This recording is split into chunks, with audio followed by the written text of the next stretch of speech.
Hey, salut à tous et à toutes. Aujourd'hui on se retrouve pour parler de romans. Et c'est spécial aujourd'hui, puisqu'on est dans un épisode de ma collection et du coup je vais vous montrer ma collection de romans classiques. Alors vous y trouverez des grands classiques de la littérature française, mais aussi des livres que l'on peut étudier au collège ou au lycée et des livres qui vont vous permettre aussi de vous cultiver. Donc c'est parti, et ne vous inquiétez pas, vous allez voir que c'est passionnant parce que je vous ai dit que j'adorais lire des romans et je suis quelqu'un qui suis au fond de moi très littéraire.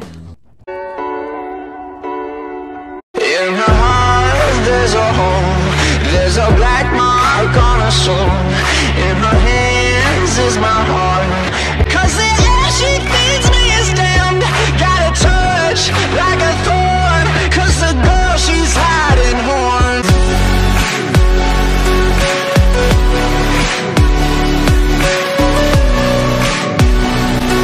She got two little horns and give me a little.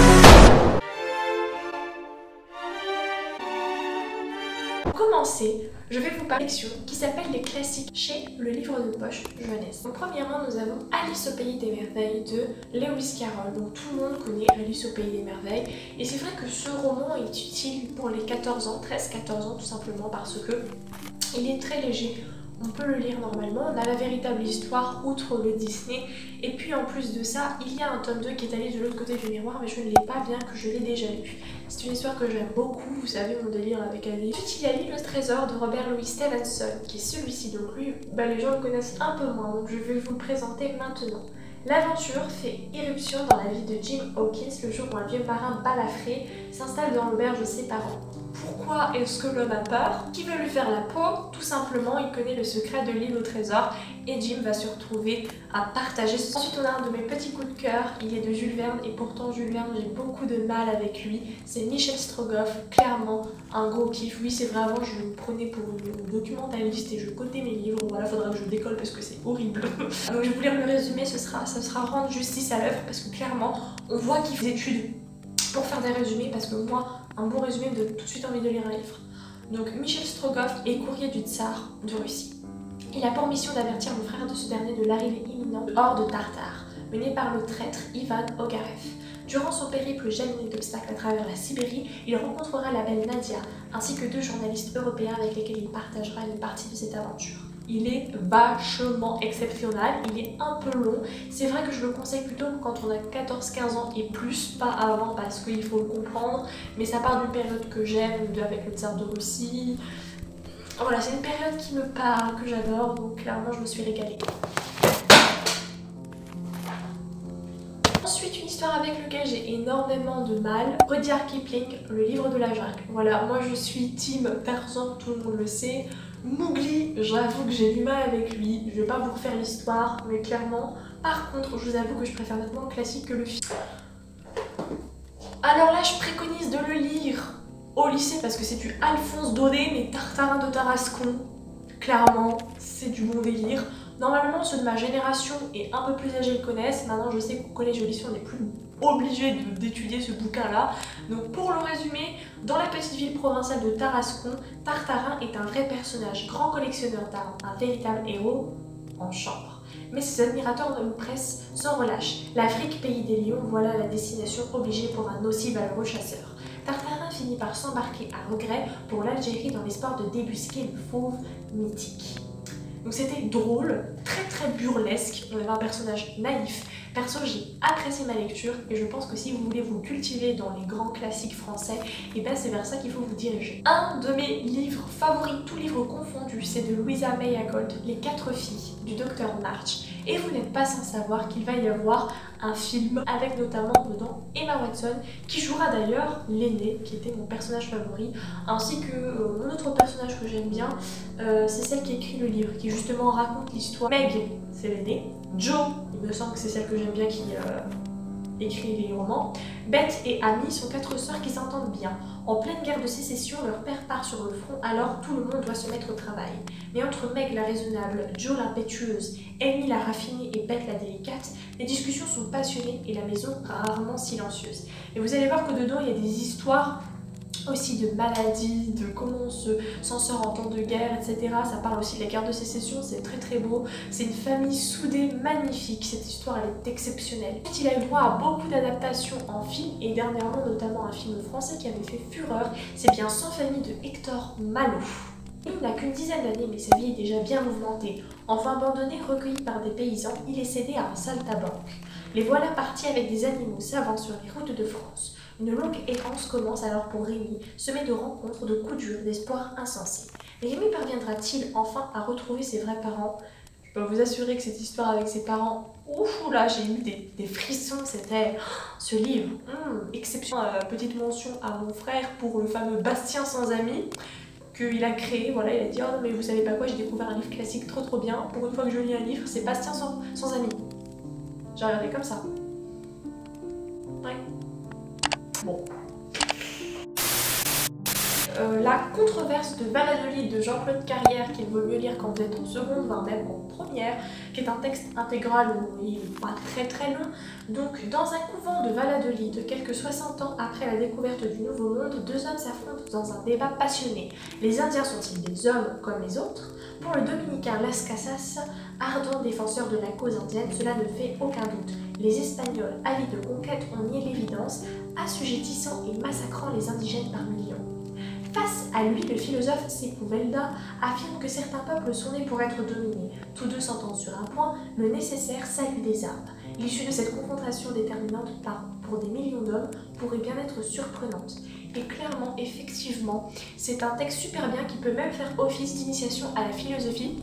Sachez que si vous ne voulez pas le lire, il y a une pièce qui a été jouée et qui est vraiment très bien. Et honnêtement, je n'ai jamais pu prendre parti ni pour Las Casas, ni pour Sepúlveda, parce que les deux ont des arguments très percutants et ça vous fait, mais alors, faire un travail cérébral inconsidérable. Et c'est là que tu te rends compte que, voilà, il faut se cultiver pour pas être pris pour un abruti. Tous les Molières, donc j'ai 2 exemplaires de Don Juan de Molière. J'aimerais bien avoir le Don Juan de Tirso de Molina, mais pour l'instant on n'arrive pas à le trouver. J'ai eu quelques-uns sur Vinted, mais pour l'instant j'ai pas de fric.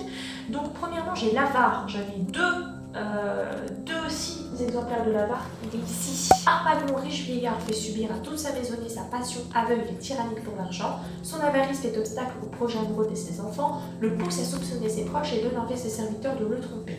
Quand il apprend que son fils est son rival auprès de la belle Marianne et qu'une cassette pleine d'or lui a été dérobée, sa fureur est à son comble. Et c'est vrai que cette scène est mythique parce qu'il a été joué par celui qui a aussi fait l'aigle ou la cuisse, et honnêtement je l'aime énormément parce qu'il ressemble à mon grand-père maternel et son interprétation était excellente. Je suis assassiné! On m'a coupé la gorge, on m'a dérobé mon argent! Où est-il? Où se cache-t-il? Ah! Que ferais pour le trouver? Ou courir? Ou ne pas courir? Qui est-ce? Arrête, rends-moi mon argent, coquin! Oh, c'est moi! Je me meurs! Je suis mort! Je suis enterré! Le médecin malgré lui de Molière, comme je vous l'ai dit, Molière je suis très fan, j'ai aussi beaucoup étudié Molière à l'école.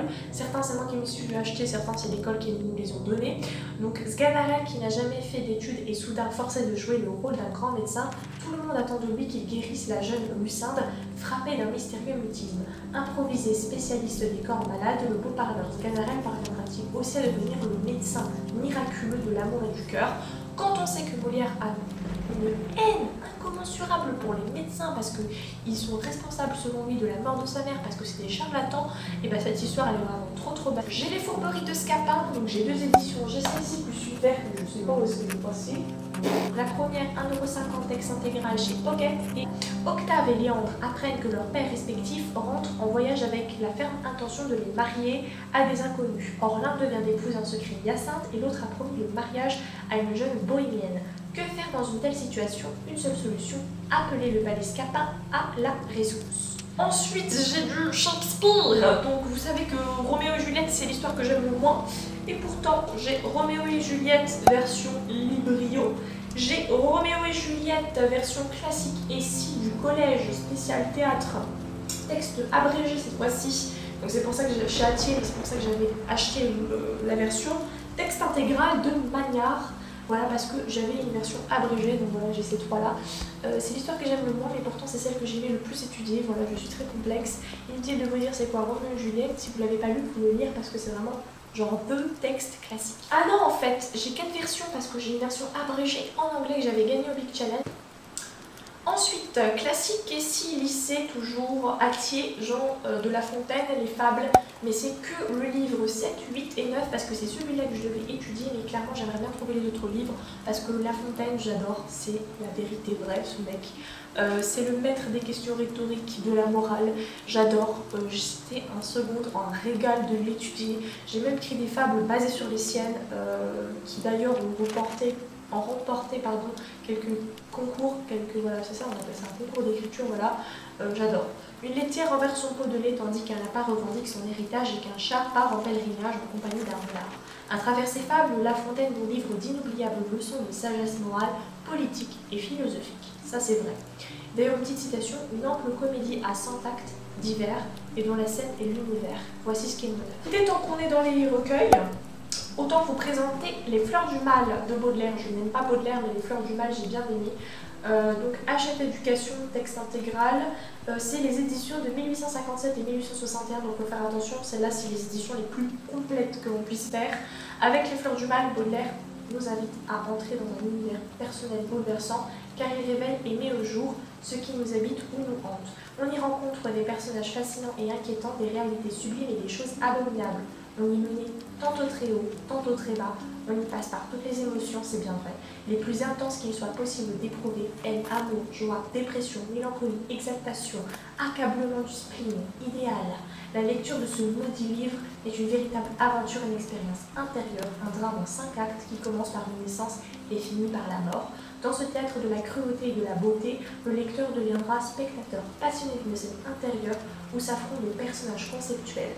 Jamais la poésie lyrique n'aura été aussi dramatique, et c'est bien vrai que cet auteur avait une façon de catégoriser son œuvre absolument magnifique, bien pensée. Je l'ai étudié dans le cadre du bac de français. En bac blanc, j'étais tombée sur ces textes, mais clairement c'est exceptionnel. J'ai dû aussi réciter des textes, faire des interprétations, voilà. Est-ce que je peux vous dire que c'est divin, et les collections comme ça que je vous présente, elles sont notamment Hachette, Magnard et Atier, je crois, sont trop bien faits. Le livre de poche jeunesse, c'est vraiment les classiques où il n'y a pas, voilà, il peut mettre que l'histoire, il n'y a pas de détails, mais c'est tout aussi bien. Depuis que sa mère est malade, Connor, 13 ans, redoute la nuit et ses cauchemars. Chaque fois, quelques minutes après minuit, un monstre apparaît sous la forme d'un arbre gigantesque qui apporte avec lui l'obscurité, le vent, les cris. Le monstre vient chercher quelque chose de très ancien et de sauvage, il veut connaître la vérité. Et ce livre est à partir de 10 ans qu'on peut le lire, mais il a eu le prix Imaginal Jeunesse de 2013, le jugeant de littérature Trace en 2012 et le Carnegie Medal également en 2012, et il est désormais étudiable en classe de 3e, je crois même aussi, de 4e, voilà. Mais il était exceptionnel. Vraiment, je vous le conseille, surtout le prix Imaginal, s'il vous plaît, les yeux fermés. Ah, mais les favoris, texte intégral de Manon Lescaut, de l'abbé Prévost. Divin. J'ai vu aussi les films. Dégris, le jeune homme auquel ses origines nobles promettaient les plus grandes destinées, raconte sa lente descente aux enfers en compagnie d'une femme aussi belle qu'infidèle. Montesquieu. Je ne suis pas étonnée que ce roman dont le héros est un fripon et le héroïne catin, qui est mené à la Salpêtrière, pour ceux qui ont fait de la philo, c'est là où on va former les folles hystériques, plaise, parce que toutes les actions du héros ont pour motif l'amour, qui est toujours un motif noble. Les cœurs sensibles, ça se finit très mal, mais c'est en même temps tellement beau, et t'as tellement d'enseignements, t'es tellement en mode mais quitte là, ou pourquoi tu fais ça, merde, non, reviens, please, attention. Tu passes par toutes les émotions. Alors Zola déjà j'ai jamais aimé, mais je pense que c'est une de ses meilleures œuvres. Mais en même temps c'est celle qui m'a le plus traumatisée.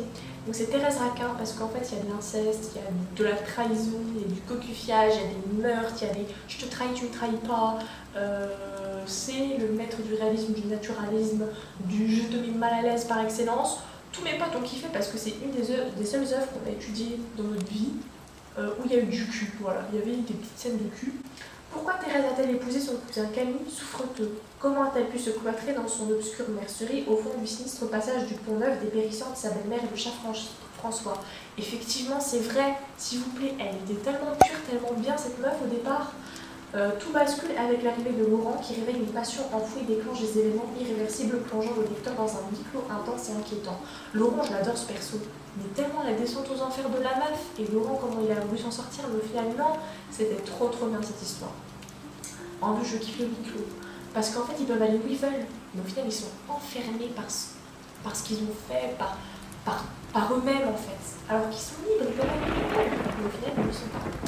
Dans cette première grande œuvre romanesque se révèle déjà tout le talent de Zola et sa dimension naturaliste. L'être humain y est disséqué au scalpel dans un récit étouffant et hallucinatoire à l'issue tragique. Vraiment, la seule œuvre que j'ai adorée à 100%, mais celle qui m'a mis aussi le plus mal à l'aise. Bon, sur une note un peu plus positive, même si la fin, tout le monde la connaît, elle est tragique, Le Petit Prince de Saint-Exupéry.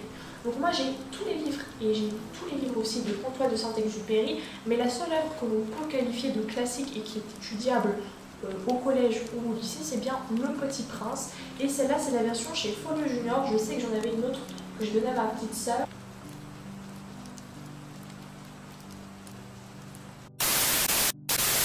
Antigone de Jean Anouilh. J'avais une autre version, mais je ne sais pas du tout où elle est. Donc l'Antigone de Sophocle, lue et relue, et que je connaissais par cœur depuis toujours, a été un choc soudain pour moi pendant la guerre. Le jour des petites affiches rouges. Je l'ai réécrite à ma façon, avec la résonance de la tragédie que nous étions alors en train de vivre. Je peux vous dire que j'ai... Alors ce livre coûtait 6,10 €. Hein. Il est aux éditions La Table Ronde, mais clairement, le gros kiff. Antigone, c'est exceptionnel, foncer la tête baissée. C'est une meuf qui ne devait pas enterrer son frère parce qu'il a trahi, je sais plus, enfin vous verrez, mais elle l'a enterré parce que c'est son frère, donc voilà, mais elle a désobéi au roi, et du coup, bah, il y a tellement de choses dedans qui vont se passer. Ensuite, il y a le Cid de Corneille, voilà, le Cid de Corneille, que j'ai eu pour 2,80 € en texte intégral, voilà, aux éditions Flammarion. Rodrigue, as-tu du cœur? Par cette question, Don Dieck éprouve le courage de son fils avant de lui demander d'affronter en duel le comte de Gormas qui l'a giflé. S'il tue le comte, Rodrigue sauve son honneur, mais perd son amour, la belle Chilène, fille de l'offenseur. Face à ce douloureux dilemme, Rodrigue fera-t-il triompher son cœur ou sa raison? À sa création en 1637, le Cid suscite les passions les plus vives. Les rivaux de Corneille attaquent la pièce, dénoncent les invraisemblances et crient au plagiat. Mais déjà, tout parie pour Chilène à les yeux de Rodrigue. Depuis, le Cid n'a cessé d'être joué. Effectivement, un purée de chef-d'œuvre. Magnifique. J'adore. Et j'ai les larmes aux yeux à chaque fois que je le lis. Exactement comme vous me dit la couverture. Claude Gueux vole pour se nourrir. Lui et sa famille. Il est condamné à 5 ans de prison. Et puis le directeur des ateliers qui le persécutait et est condamné à mort, il est exécuté le 8 juin 1832. Pourquoi cet homme a-t-il volé? Pourquoi cet homme a-t-il tué? 30 ans avant d'imaginer le Jean Valjean des Misérables, Victor Hugo, en rapportant un fait réel, s'engage pour une réforme du système pénal et pour une plus grande justice sociale. Il a totalement raison. Et au jour d'aujourd'hui, je ne vais pas critiquer, mais une des raisons pour lesquelles je n'ai pas choisi la carrière de droit alors qu'elle m'intéressait, c'est que je trouve, et c'est un sujet qui est un philo, que la justice n'est pas nécessairement juste. Et que c'est vrai que il y a eu aussi des cas en Amérique avec le couloir de la mort et tout ça, qui avait eu des jugements qui avaient été rendus et au final ils ne méritaient pas. Enfin vous voyez, je l'ai étudié pour en faire une critique tellement j'ai surkiffé, donc il y a encore plein de post-it. En parlant de Victor Hugo, Les Misérables, cette fois-ci c'est un texte abrégé et vous voyez que quand même il est conséquent en étant abrégé, voilà. Tant qu'il y aura sur la terre ignorance et misère, des livres de la nature de celui-ci pourront ne pas être inutiles. Jean Valjean, ancien bagnard, condamné pour avoir volé du pain, encore, tente de se racheter en se tournant vers le bien. Son destin croit celui de personnages emblématiques tels que Monsieur Myriel, Cosette ou Gavroche. Les Misérables, j'ai jamais aimé. Mais récemment, avec le manga de Nobinobi, chez Nobinobi, je me suis complètement réconciliée. Librio pour 2 € s'il vous plaît, vu la taille du truc, et ça vaut le coup. Belle Amie de Maupassant. Voilà, j'ai aussi également une autre version, mais je sais absolument pas où je l'ai mise. Oui, je sais, j'ai plusieurs versions, je vous ai dit, les classiques, c'est ma passion. Voilà, donc il est très épais, j'adore Belle Amie. Il y a eu un film avec Robert Pattinson, Uma Thurman et tout, mais j'ai pas trop aimé parce qu'en fait, c'est à la fois une adaptation, mais aussi une suite imaginée de Belle Amie. Et donc, du coup, c'était pas très fidèle pour moi et ça m'a stressée. Voilà, et puis j'aime pas trop le jeu de Robert Pattinson dans ce film-là. On dirait J'espère de toi, il souffre tout le temps. Bref, Belle Amie, exceptionnelle. Ses camarades disaient de lui c'est un malin, c'est un roublard, c'est un débrouillard qui saura se tirer d'affaire. Georges Duroy, surnommé Ben Ami, rêve d'ascension sociale. Prêt à tout pour quitter sa mansarde, il fait son entrée dans la bonne société parisienne. Il use de son charme et multiplie les conquêtes pour se faire un nom. Mais où le mènera cette ambition sans scrupule? Œuvre incontournable, de Guy de Maupassant du 19e siècle. Voilà, perso tu peux l'étudier en 4e, mais c'est vrai que moi je dirais plutôt 3e ou seconde. Un petit peu de culture, plutôt dans un domaine que j'aime beaucoup, tout ce qui est antiquité, tout ça, les 12 travaux d'Hercule, mythologie, racontés par Isabelle Pandazopoulos, chez Folio Junior. Le jeune Hercule est redouté de tous pour sa force prodigieuse et ses accès de rage incontrôlés. D'où lui vient cette violence? Quel secret cache sa naissance? Les dieux irrités décident de le punir. Condamné à accomplir 12 travaux terrifiants, Hercule parviendra-t-il à racheter ses fautes et à reconquérir le trône de son père? L'Énéide de Virgile, le classique abrégé parce qu'il est quand même assez épais, je l'ai payé 6 € je crois. Virgile est déjà un poète célèbre lorsque, reprenant les récits épars laissés par les mythographes, il compose l'Énéide, un poème de 10 000 vers destiné à chanter la grandeur de Rome et à justifier son hégémonie. Aîné, jeune prince et rescapé du sac de Troie, emmène avec lui quelques compagnons d'infortune. Après de nombreuses aventures, une tragique histoire d'amour avec la Phénicienne Didon, un long périple qui le conduit jusqu'aux enfers et de multiples batailles, il fondera ce qui deviendra la cité de Rome. En reprenant ces légendes et en faisant d'Aînée un héros mythique, Virgile veut montrer que les Romains ont un passé aussi noble et riche que celui dont se flattent les Grecs et soutenir la propagande d'Auguste. Rome a pour vocation de réunir en elle tous les peuples déchirés par les maux et les guerres du passé et de les guider vers l'établissement d'une cité à la fois humaine et divine. L'Odyssée, donc ça c'est Casterman Poche de Homère cette fois-ci. On peut lire dès 10 ans, voilà. Épopée et légende, chante aux muses le héros au sang des tours qui a tant erré sur terre après avoir pillé la ville sainte de Troie, qui a vu tant de villes et connu tant de peuples, qui sur mer a tant souffert en son cœur, luttant pour sa vie et le retour de ses équipages. Tous les Grecs qui ne sont pas morts devant Troie ont rejoint les leurs. Seul Ulysse est encore sur les flots, joué de la rancune de Poséidon. Et tandis qu'à Ithaque le souvenir du héros s'estompe, l'appétit des prétendants au trône s'aiguise. Le premier et le plus grand des romans d'aventure. Et d'ailleurs, j'adore Ulysse, parce qu'il y avait aussi un dessin quand j'étais petite, Ulysse avec Nono le petit robot, la nuit d'Ulysse, Ulysse. Salut, c'est moi, Nono, je suis le robot, héros, cadeau d'Ulysse, pour Télémaque son fils. Je vis dans le grand vaisseau, comme un poisson dans l'eau, avec Thémis, Télémaque et Ulysse. Les 16 métamorphoses d'Ovide. Voilà, bon bah voilà, je vous en parle maintenant. Ovide nous entraîne aux côtés des divinités et des héros les plus célèbres de l'Antiquité. Jupiter s'affirme en tant que maître du monde, Narcisse adore son propre reflet, Persée multiplie les exploits tandis que Pygmalion modèle une statue plus vraie que nature. Aventure, amour, défi, prouesse, un monde à la fois réaliste et merveilleux s'offre à nous. Acétès, chargé de chaînes, fut enfermé dans un cachot au mur épais. Les Tandis ont préparé les instruments de son supplice, d'elles-mêmes les chaînes tombèrent, les portes de la prison s'ouvrirent, comme par un tour de magie. Et clairement, lui c'est un des gros kiffs, même plus que Ulysse et compagnie là. J'adorais cette métamorphose d'Ovide, ça te fait rêver, ça te vend du rêve, c'est trop bien. Et on va parler de grec pour changer, donc Alexandre le Grand, conte et récits. Donc là, raconté par Dominique Joly et France Duchazot, édition Nathan. C'est une maison d'édition dont je ne parle quasiment jamais et pourtant je la surkiffe. Donc je ne vais pas vous raconter c'est qui Alexandre le Grand, c'est le roi de Macédoine, voilà, qui a conquéri le monde. Et comme on aime le dire dans la fac, lui qui ne s'est fait vaincre par aucune armée, lui qui était si grand, il s'est fait vaincre en une semaine par une pauvre petite mouche. Vous savez que j'adore l'Égypte.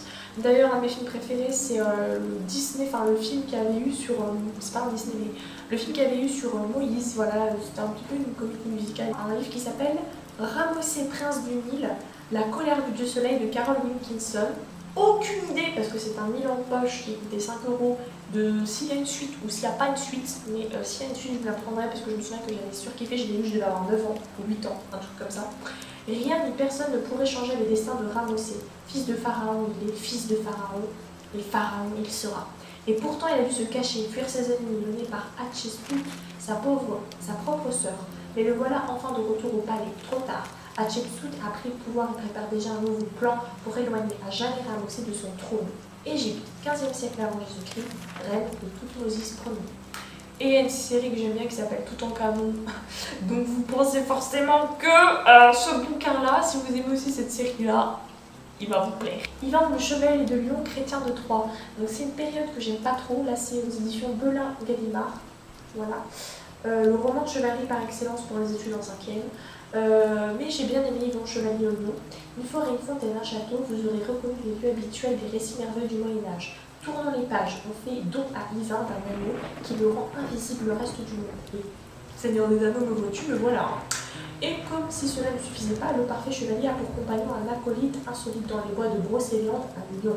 Un roman d'aventure médiévale étonnant, passionnant, palpitant, je confirme. Alors là c'est les carrés classiques de Nathan, voilà. Ah bah voilà mon exemplaire de Le médecin malgré lui, bah il est là. Je vais continuer, j'ai 2 versions de Vendredi ou la vie sauvage, donc elles se ressemblent un peu. Donc t'as Folio Junior mais récente, voilà. Et Folio Junior ancienne de Michel Tourné, voilà. Je l'ai étudié, je crois que j'étais en 6e ou en 5e. Septembre 1759, Robinson est à bord de la Virginie, faisant route pour le Chili. Une terrible tempête précipite le navire sur des récifs et Robinson, seul survivant du naufrage, échoue sur une île déserte. Livré à lui-même, il doit faire preuve d'ingéniosité, de persévérance et de courage pour survivre dans ce monde sauvage, jusqu'au jour où, se croyant abandonné de tous, il rencontre un être humain pour le moins inattendu. Centenaire, donc oui, j'ai eu la chance d'étudier pile poil la Première Guerre mondiale pour le centenaire avec Lettres de poilus. Donc comme son nom l'indique, hein, ça parle des poilus pendant la Première Guerre mondiale, pardon, avec des lettres. Il y avait même celle de Guillaume Apollinaire, je crois. Il y a des textes, il y a des questions, il y a des petites... voilà. Il y a même des photos d'époque. Voilà. Clairement, on attend du magnifiquement bon travail. Ensuite, c'est très fin, mais je vous le conseille, Lettre à une disparue de Véronique Massenot. C'est une histoire vraie et j'ai eu les larmes. J'étais happée, magnifique, j'arrivais pas à croire que ce soit vrai et je pense qu'il faudrait que plein de personnes, même ceux qui veulent pas lire de classique, le lisent parce que c'est magnifique et puis c'est pas long, c'est très court, c'est un texte intégral, il est très court. Dans un pays soumis à la dictature, Mélina pleure Paloma, sa fille portée disparue, enlevée avec son mari et sa petite fille. Au bout de 4 ans, l'espoir de la revoir vivante disparaît peu à peu et le chagrin devient lourd à supporter. Elle décide alors de lui écrire pour exprimer sa douleur, son amour, pour recréer un lien avec cette fille tant aimée. Puis un jour, au terme de cette longue nuit, la vie ressurgit. Nina, la fille de Paloma, serait vivante. Donc elle n'a pas connu sa fille, mais elle va connaître sa petite fille. Vous voyez, je suis un peu émue là quand je viens de relire le... Oh là là là là. En parlant d'histoire vraie, le livre donc, de Simone Veil de l'Académie française, une vie exceptionnelle, bon, je suis en train de le relire. Un caractère libre, ardent mais aussi un esprit prompt à la rébellion et parfois à la colère. Son autobiographie le démontre à chaque page, forgeant l'image d'une femme indépendante relative à tout embrigadement ou conformisme. Dans la même veine, quand on est anticonformiste, il y a L'étranger de Albert Camus, texte intégral. On l'a étudié pour le bac de français, je me rappelle que moi j'ai eu un texte sur la femme donc j'étais très heureuse, mais le mec avant moi avait eu un texte d'argumentation, donc j'ai flippé parce que je ne voulais pas d'argumentation. Et le mec juste après moi avait lu L'étranger d'Albert Camus, il a pleuré. Alors que moi j'étais dans mon élément Albert Camus, je l'aime, L'étranger, je surkiffe. C'était d'ailleurs un des textes préférés de mon grand-père maternel, voilà. Folio plus classique ici. En gros c'est l'histoire d'un mec qui va être condamné à mort parce qu'il a tué un homme et vous verrez pourquoi, mais en vérité on fait plus son procès parce qu'il est différent et qu'il n'a pas pleuré à l'enterrement de sa mère plutôt que... Voilà, il est corné de partout, je ne corne jamais mes livres mais tellement qu'il y a plein de passages que j'ai adorés. Vous allez voir, ce livre est excellent, exceptionnel. Aujourd'hui, maman est morte. Peut-être hier, je ne sais pas. J'ai reçu un télégramme de l'asile. Mère décédée, enterrement demain, sentiment distingué. Quand elle était à la maison, maman passait son temps à me suivre des yeux en silence. Dans les premiers jours où elle était à l'asile, elle pleurait souvent, et c'était à cause de l'habitude. Au bout de quelques mois, elle aurait pleuré si on l'avait retirée de l'asile, toujours à cause de l'habitude. C'est un peu pour cela que dans la dernière année, je n'y suis plus allée. Et aussi parce que cela me prenait mon dimanche. Conan Doyle et Sherlock Holmes, j'ai juste... Il reste là, toi. Le chien de Baskerville, voilà, dans cette collection-là. Je croyais que j'avais une autre collection, mais visiblement non. Il est complètement défoncé. Voilà, je l'ai étudié quand j'étais en 6e, je crois. 3,10 € chez le livre de poche. Une malédiction pèse sur les Baskerville qui habitent le vieux manoir de leurs ancêtres, perdus au milieu d'une lande sauvage. Quand un chien démon, une bête immonde, gigantesque surgit, c'est la mort. Le décès subit et tragique de Sir Charles Baskerville, les hurlements lugubres qui s'échappent parfois du marais, le grand pompier de Grimpen accrédite le sinistre légende. Dès son arrivée à Londres venant du Canada, Sir Henry Baskerville, seul héritier de Charles, reçoit une lettre anonyme. Si vous tenez à votre vie, à votre raison, éloignez-vous de la lande. Malgré ces menaces, Sir Henry décide de se rendre à Baskerville Hall, accompagné de Sherlock Holmes et de son fidèle Watson. Roman captivant, angoissant, c'est l'une des plus célèbres aventures de Sherlock Holmes et une des meilleures d'ailleurs. Cette couverture. Dorothée, son chien Toto, bascule un jour de grande tempête dans le monde merveilleux du magicien d'Oz, en route vers la cité d'Hermone. Le lion, l'épouvantail, le bûcheron, Enfer Blanc seront leurs compagnons d'aventure dans ce conte de fées où chagrin et cauchemar sont bannis. J'ai vu 10 000 films, j'ai vu 10 000 fois la pièce de théâtre. J'adore. Jésus et Billy s'en vont à Barcelone, donc c'est un roman chez Librio. Il n'est pas étudiable, hein, mais il est plutôt pas mal. Voilà. Sans l'ombre d'un doute, Billy a tout d'un jeune dublinois de 16 ans. Quant à Jésus, venu d'Espagne, passer 3 semaines dans la maison de Billy, c'est un jeune homme aux coutumes continentales. Jésus semble ravi d'échapper pour quelque temps à un contexte familial devenu difficile depuis l'entrée en scène de la maîtresse de son père. Billy, lui, n'a aucune envie d'accueillir un garçon et encore moins de partir à Barcelone. Pourtant, toute la famille O'Connor va littéralement tomber sous le charme de ce bel espagnol aux manières si élégantes. Ensuite, il y a Platon. J'ai lu son Gorgias pour la terminale en philo, c'était horrible. Gorgias met en scène Socrate face aux sophistes qui se targuent de rendre vraisemblable aux yeux de tous le vrai comme le faux, mais je vous en reparlerai plus précisément dans une vidéo dédiée à la philosophie, mais vous allez voir, il y aura un lien avec les mangas. Il est super court, c'est Matin brun de Frank Pavlov, c'est plutôt aux éditions Shane, donc l'étudié en 4ème, il est tout bariolé, j'aime pas faire ça mais j'étais obligée pour le cours. C'est une nouvelle très courte. Charlie et son copain vivent une époque trouble, celle de la montée d'un régime politique extrême, l'État brun. Vous allez voir, c'est une grosse satire du nazisme en fait. Dans la vie, ils vont d'une façon bien ordinaire. Ils vivent entre bière et belote, ni des héros ni des purs salauds. Simplement pour éviter les ennuis, ils détournent les yeux. Sait-on assez ou risque de nous mener collectivement les petites lâchetés de chacun d'entre nous? C'est une vraie leçon de morale, j'ai adoré. C'est pas vraiment un classique en tant que tel, et puis en plus moi j'ai la version anglaise, je suis désolée. C'est Frankenstein de Mary Shelley, et voilà, très vieille mais magnifique. Chez Penguin Classics, je crois que ça existe encore, voilà. Mon père il l'a acheté quand il est allé aux États-Unis, 4,95 $, donc c'est vraiment pas cher.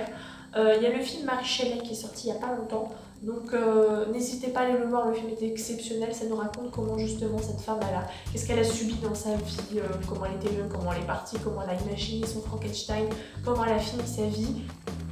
Oh là là, exceptionnel, j'adore.